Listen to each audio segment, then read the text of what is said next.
Hey everyone, I'm John Scaccia, Exeter United's Intramural Coordinator. I want to take a few minutes to show you something that we've been building here called This Week in Soccer, and how specifically it can help our coaches here in Exeter.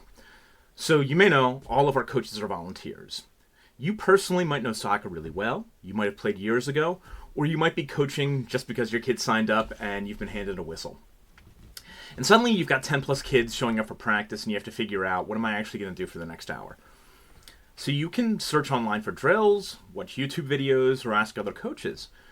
But that still leaves you trying to figure out whether or not an activity is appropriate for a 5-year-old, let's say, how to modify it for your particular group, and how everything fits together for an actual practice.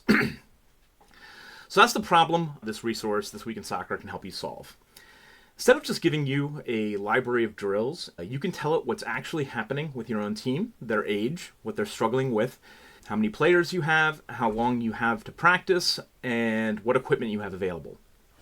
And then I can help you build a practice. So let me show you how this works. So let's start with the most intimidating situation for a brand new coach. Design a 1-hour practice for U5 and U6 players who have never played soccer before. Assume attention spans are short and most players are nervous.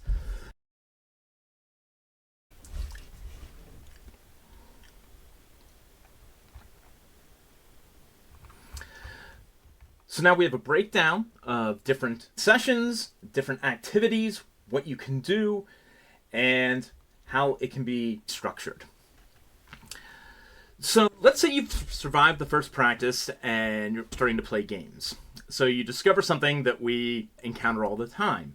We get a giant bumblebee swarm of soccer. We know we want players to spread out, but yelling spread out every 30 seconds isn't really teaching them anything.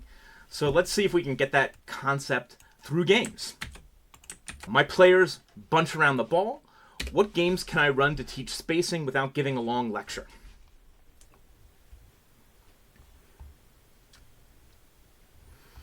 And here we get a series of drills, such as a grid challenge, spreading out different treasures, and follow the space leader. So we also sometimes run into completely different coaching problems that aren't really about soccer technique at all. Especially with our youngest players, we're also helping kids learn how to compete, how to make mistakes, how to lose the ball, and how to deal with frustration. So let's imagine we've got a player who gets very upset whenever they make a mistake or another player takes the ball from them.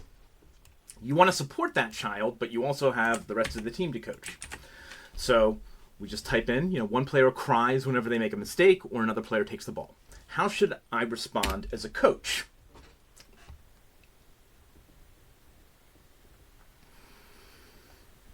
And here we get some evidence-based ways to respond to emotional distress, how we can validate their emotions, how we can promote a growth mindset, maintain a positive environment, and so on.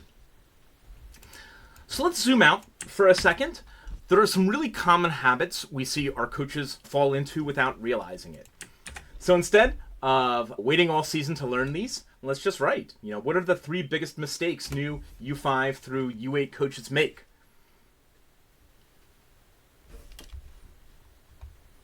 So we can see here, emphasizing technical skills and winning, making inadequate adaptation to developmental needs. Some of our kids have never touched a soccer ball before. Having poor emotional and communication management. These are things that we'll sometimes run into. So one thing that makes this resource different than just working with like ChatGPT or Claude is we've built this only on the soccer literature. So only on what is known about effective training and emotional development, what are recommendations from US Soccer, what are recommendations from the English Football Association. So you can type in something like, based on recent soccer research, what is the best way to teach first touch to players? And here we get a series of specific drills and approaches that are actually drawn from the specifics in soccer. And then finally, we want to know how to modify for some common scenarios that come up. So let's say it rains all day, or there's dew everywhere, which is pretty common in some of our fall mornings. So the grass is soaked today. How should I modify practice? And here we get some suggestions what we can do to adjust our intensity, what safety things we need to do, and how do we break it out together. This Week in Soccer isn't meant to replace your own experience. It aims to make coaching easier, especially for volunteers who are coaching and who feel unsure at practice. Good youth coaching isn't about perfect drills, but creating an environment where kids are active, learning, confident, and having fun. The goal is to help our coaches worry less about soccer knowledge and focus more on fostering and building the love of the game.